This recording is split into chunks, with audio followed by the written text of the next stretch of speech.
uh, I began to look into this, and there were others as well, to see that there is a spiritual and biblical narrative that Ghana is a country that is sitting in the center of the earth.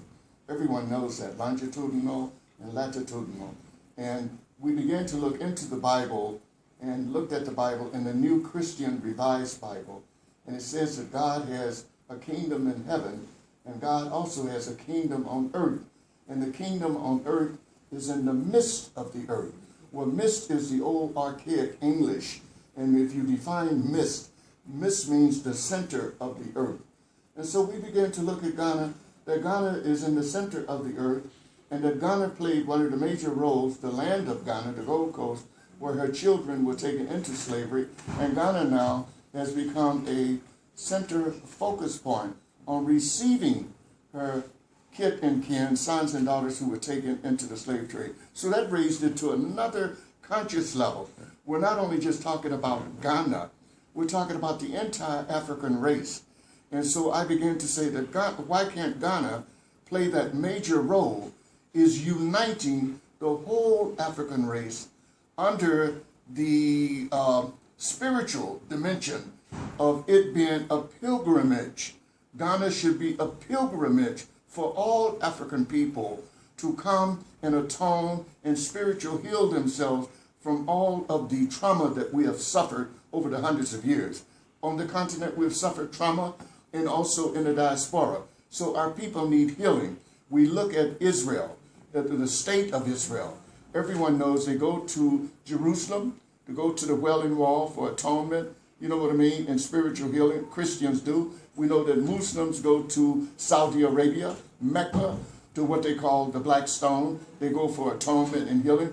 We as African people, we have to look at where is our holy place.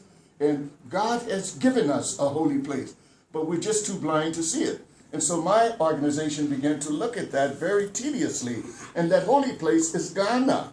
And within Ghana, the holy place is Asin Manso. And within Asin Manso is the African Diaspora burial site. And at the African Diaspora burial site, it also has a river.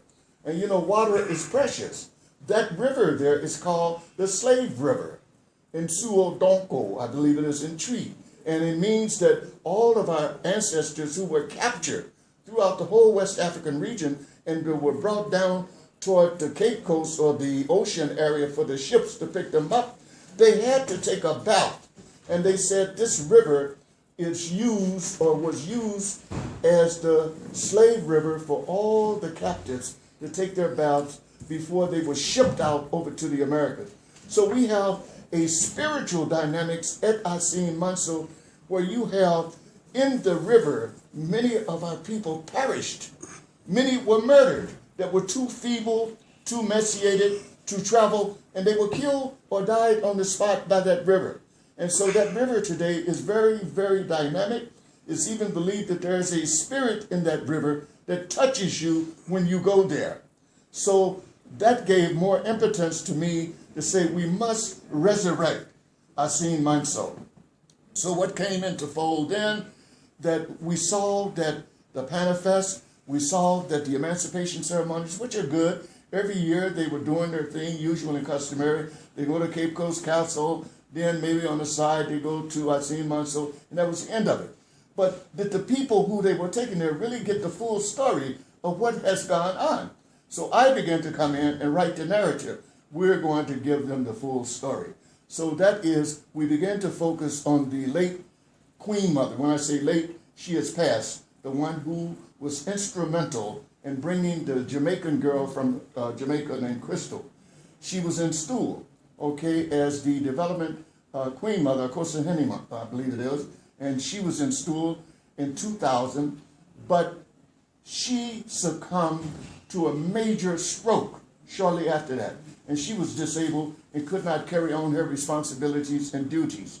I have a narrative on her in writing, which I'm going to present to you after this interview, so you could be well conversant on it. But nevertheless, we come to find out in 2017 that she has a younger sister who's in Ghana. So, you know, God being so merciful, I was put in touch with the younger sister, and that is Nana Ama Mawusi, who is here sitting now. And I began to narrate what needed to be done at Asin Manso. And she had, in her own small way, tried to go there and resurrect over the years since the initial Queen Mother, and I must give the initial Queen Mother, development Queen Mother, stool name. Her stool name was given Nana Essie Boa the First. Nana Essie Boa the First. And the paramount chief that installed her was the late Chief Kwame Barima Inchi the 12th. But he untimely died about 3 years ago, and he still has not been buried, okay?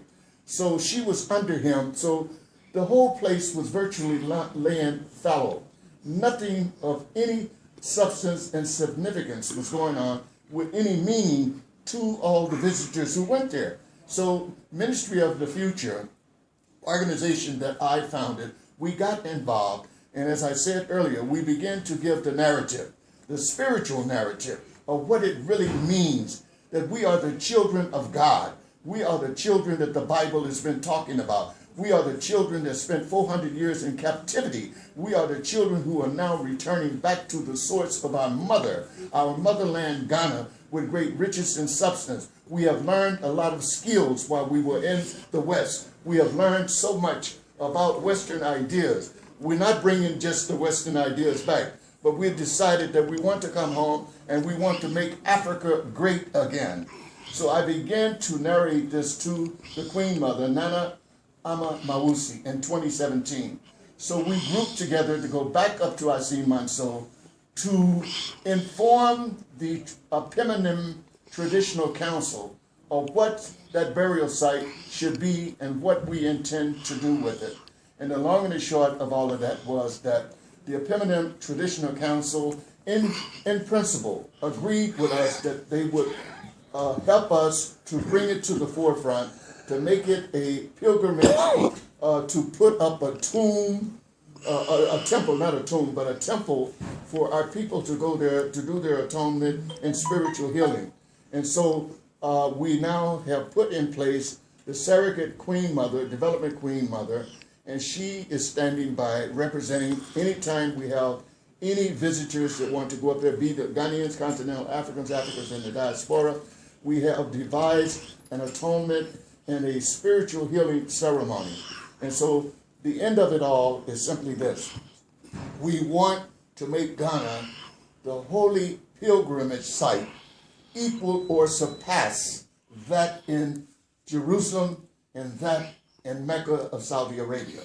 There are billions of Africans scattered around the world and on the continent, and all have been traumatized over slavery, discrimination, colonialism, and they don't know why. Well, we say, come to Ghana, come to Asin Manso. We will tell you why, and we will cleanse you spiritually so that you can get the blessings of God and be what you want to be and go back to your country and build it and make it great again.